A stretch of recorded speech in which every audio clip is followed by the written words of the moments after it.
एक जंगल में एक महात्मा जी रहते थे, बड़े अच्छे भगत थे।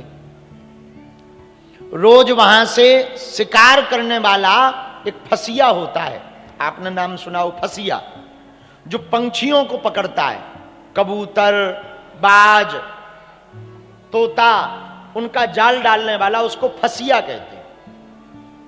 एक शिकारी वहां से रोज निकलता था। तो एक दिन शिकारी ने सोचा कि ये महात्मा रोज यहां पर बैठे रहते हैं, कुछ ना कुछ करते रहते हैं, जंगल में अकेले हैं, लगता है ये भी शिकारी हैं, तो इनसे जरा बात करें कि ये काय के लिए बैठे हैं झोपड़ी बनाकर। तो वो शिकारी गया, महाराज आप कौन हो, आपका परिचय क्या है? महात्मा बोले भैया हम भी तुम्हारी तरह काम करते हैं, तुम्हारा ही काम करते हैं। महात्मा ने उसकी भाषा में समझाया। शिकारी बोले क्या करते?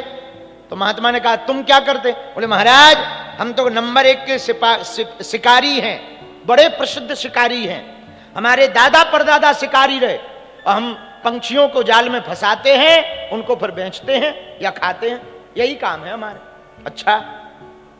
महात्मा बोले भैया एक बात बताओ, हाँ आप अब तक तुम कितने पंछियों को पकड़ चुके? बोले लाखों को पकड़ चुके। पर उसने कहा कि ये बातें बंद करो महाराज, ये बताओ तुम कौन से पंछी के चक्कर में हो, यहां जंगल में क्या कर रहे?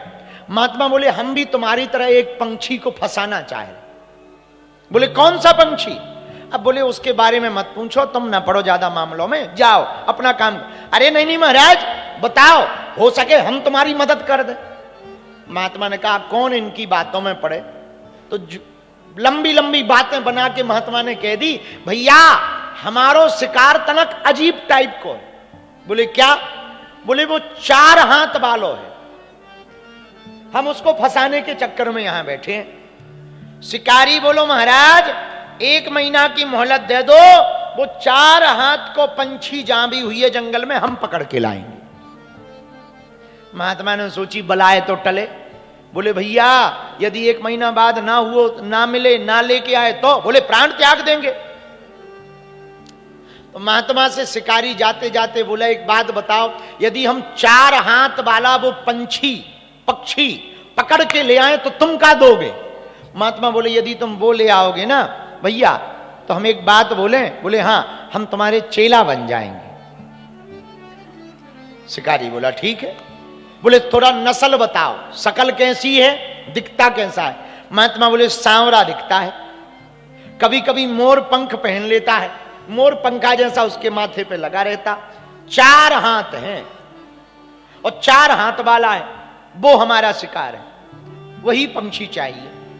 शिकारी बोला बस 1 महीना में हमारे। अब शिकारी गया, जहां पानी का सरोवर था वहां पर बैठ गया, दिन भर बैठे, रात भर बैठे, हो सकता रात में पानी पीने आता हो सो रात में बैठ जाए, पर वहां कहां 4 हाथ वाला पंछी होगा। 15 दिन निकल गए, रोज सुबह शाम। अब तो उसने सोना बंद कर दिया कि लगता है जब हम सोने जाते ना तभी वो आता हो, सो सोना बंद कर दिया, खाने भर जावे भोजन करने। अब बीच में 20 दिन बाद तो उसने भोजन जाना बंद कर दिया, लगता है जब हम भोजन करने जाते ना तब वो पानी पी के चला जाता। एकदम निराहार बैठ गया और चारों तरफ केवल एक ही टकटकी 4 हाथ का पंछी मिल जाए।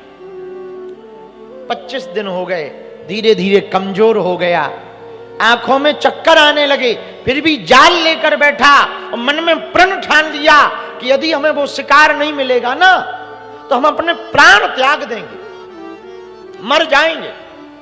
अरे हमारे दादा परदादा बड़े नामचीन शिकारी थे और हम वो शिकार ना कर पाएंगे तो हमारे दादा परदादा का नाम मिट जाएगा।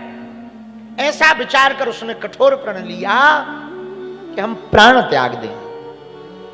भैया 28 दिन बीत गए, शेष 2 दिन रहे और वो अखंड बैठा भगवान से प्रार्थना करे, भगवान 2 दिन बचे हैं, 4 हाथ वालों यदि पंछी ना आओ ना तो हम प्राण त्याग देंगे। भगवान ने सोचा खामा खा महात्मा के चक्कर में जी मर ही जाएगा, अब क्या किया जाए, और तो कोई उपाय नहीं, 4 हाथ का पंछी होता ही नहीं। तो ठाकुर जी स्वयं लीला करके 4 हाथ के पंछी बन करके आ गए। और ये सत्य घटना कलयुग की बता रहे हम आपको भैया, ये कोई द्वापर त्रेता की नहीं, कलयुग की बात बता रहे भैया। आ गए सो तो ठीक है, खुद ही जाल में जाकर के फंस गए और लगे फड़फड़ाने। और जैसे ही भारी शरीर में 4 हाथ वाले ठाकुर जी को देखा, ऐसा विचित्र स्वरूप आज तक नहीं देखा, इतनी माधुरी स्वरूप आज तक नहीं देखा। लाल लाल होंठ है, सांवला शरीर है, 4 हाथ वाले ठाकुर जी पंछी बने, 2 बगल में पंखा निकाले, भगवान फड़फड़ा रहे। उसने जाल को बांध लिया और बड़े बजनी थे, सो ऊपर धर लिया, बड़ी मुश्किल से ऊपर लिया और चलने लगे। जैसे ही जाने लगे सो भगवान बोले एक बात बताओ, कहां ले जा रहे हो? बोले शर्त पूरी हो गई है, हम तुम्हें अपने तुम्हारे मालिक के पास ले जा रहे हैं, जिन्होंने कहा था 4 हाथ का पंछी चाहिए, उन्हीं के पास ले जा रहे हैं। भगवान बोले काय को पड़े हो लफड़े में, 4 बार हाथ का कोई पंछी होता नहीं, हम ही बन करके आ गए हैं। और वो महात्मा ने ऐसे ही कह दी है।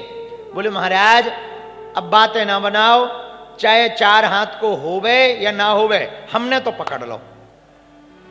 4 हाथ का पंछी होता कि नहीं होता हमें नहीं पता, हमने तो पकड़ लिया। और पीठ पे रखे हुए जाने लगा। जब वहां पहुंचे तो महात्मा जी को बाहर से आवाज दी, अरे महाराज उठो। सोई महात्मा जी जाग गए, बाहर आए। कहो भैया। महाराज आपने कहा था 4 हाथ का पंछी चाहिए, लो आपके प्राण नहीं जाएंगे और जीते जी ही आपको 4 हाथ का पंछी मिल गया। और जैसे ही महात्मा जी की नजर जाल में फंसे हुए ठाकुर जी पर पड़ी, दोनों आंखों से अश्रुपात होने लगा, आंखों से आंसू की वर्षा होने लगी, रोने लगे। तो शिकारी बोला कि काहे रो रहे हो? हमने बहुत मेहनत की है, 10-12 दिन खाया नहीं हो, सोए नहीं है, तब जाके मिला है। ये बड़ा कठोर है, बड़ी मुश्किल से मिले, बहुत कठिन है। ये बताओ ये है कौन सी प्रजाति? महात्मा से पूछने लगे। हम पूछना भूल गए, कौन सी प्रजाति है ये? महात्मा हंस के बोले भैया ये कौन प्रजाति नहीं है, इन्होंने ही सब प्रजाति बनाई है। हाँ, इनसे ही सब प्रकट भये हैं। अब महात्मा ने भगवान से एक बात पूछी, वो बड़ी काम की है, इस कथा का सार है। पता है महात्मा क्या बोले? बोले प्रभु एक बात बताओ, हमको ना आपकी सेवा करत करत 20 साल हो गए और 20 वर्ष से हम माला जप कर रहे हैं जंगल में बैठे बैठे, लेकिन आज तक आपने एक झलक नहीं दिखाई है। और जोन जी शिकारी के चक्कर में आप जाल में फंस के आए, इन्हें जिंदगी भर मारवे के अलावा कछु नहीं करो, लेकिन इनके जाल में फंस के आ गए। अब हमें समझ में नहीं आ रहा महाराज कि भक्ति करें कि हम भी शिकारी बन जाएं। हाँ, माला छोड़ दें कि हम भी शिकारी बन जाएं। पता है महात्मा से भगवान क्या बोले?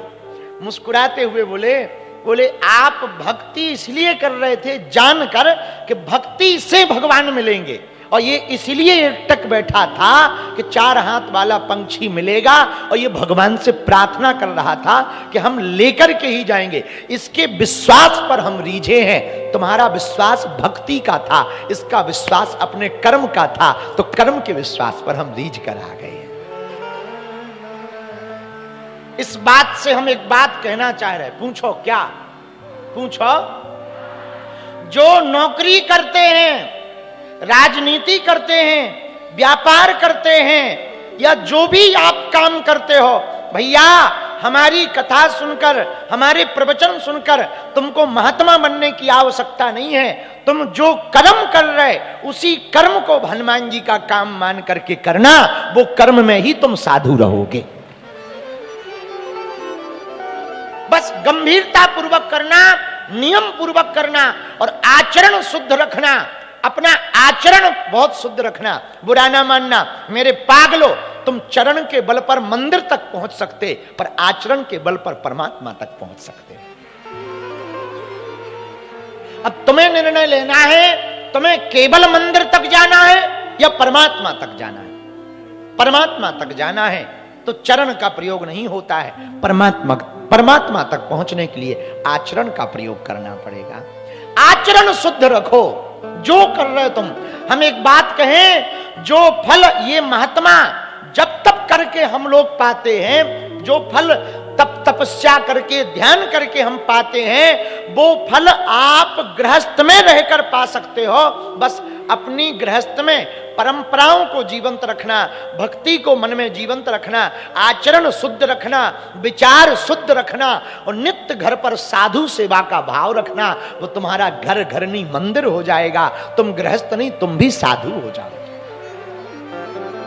हाँ, जो काम कर रहे हो उसमें भी साधु हो जाओगे। बोलो सीताराम, जोर से बोलो और जोर से बोलो।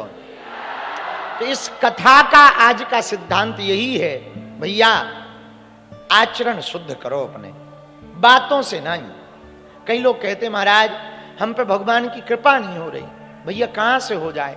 तुम केवल भगवान की कृपा बातों से चाह रहे। बातों से भगवान की कृपा नहीं होती है, करना पड़ता है। अब हम कहें हिंदू राष्ट्र बन जाए, हिंदू राष्ट्र बनाओ, ताली बजाओ, तो लो ताली बजती रहेगी। हिंदू राष्ट्र, तो क्या हिंदू राष्ट्र बन जाएगा? बोलो, कहने से, बोलने से, नारेबाजी करने से हिंदू राष्ट्र बन जाएगा क्या? हिंदू राष्ट्र बनाने के लिए हम सबको धरातल पर काम करना पड़ेगा। पहले सबको कट्टर हिंदू बनना पड़ेगा, तब भारत हिंदू राष्ट्र होगा। है?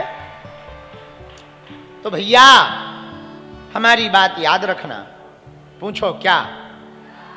बातों से नहीं, आचरण से जीवन को बदलो। कथा सुनो तो अच्छी बात है, पर सुनकर कुछ उतारो भी तो। तुम कितनी कथा नहीं सुन रहे। और कथा देखो, श्रोता पता है कैसा होना चाहिए? पूछो कैसा होना चाहिए? कथा सुनने वाला श्रोता सूपा की तरह होना चाहिए। सूपा जानते हो? गांव में पहले माताएं धान फटकती थी, गेहूं फटकती थी, सूप, उसको सूपा कहते हैं हमारे बुंदेलखंड में। सूप जो होता ना, उसकी एक बहुत अच्छी आदत थी। क्या? वो सार को तो रख लेता था, थोता को उड़ा देता था, कचड़ा को उड़ा देता है, असली माल को रख लेता है। श्रोता ऐसे ही होना चाहिए। जो काम की बात नहीं है, बेकाम की है, उसे कान से उड़ा देनी चाहिए। जो तुम्हारे काम की है वो हृदय में रख लेनी चाहिए। लेकिन आज के जमाने में सूपा वाले श्रोता कम हैं, चल्ली वाले ज्यादा हैं। आओ आओ आओ, सूपा वाले श्रोता नहीं है, चल्ली वाले हैं। और चल्ली की एक आदत है, चल्ली में आटा डालो सो सार नीचे रह जात, कचड़ा ऊपर रह जात। जिससे प्रेम करते हो ना, उसका बार बार ध्यान आता है। कोई बढ़िया गाना बजे तो वही ध्यान आता है कि वाह, ये काश वो होती या होता, तो उसको सुनाते हैं। तो चित्त में हम जिससे प्रेम करते हैं उसकी बातें तो बार बार स्मरण में आती हैं, भगवान की नहीं आती हैं। भैया एक बात कहें, संसार के प्रेम पे हम बहुत ज्यादा तो नहीं बोलेंगे, पर इतना कहेंगे, संसार का प्रेम तो केवल तन का प्रेम है, गोविंद का प्रेम तो मन का प्रेम है।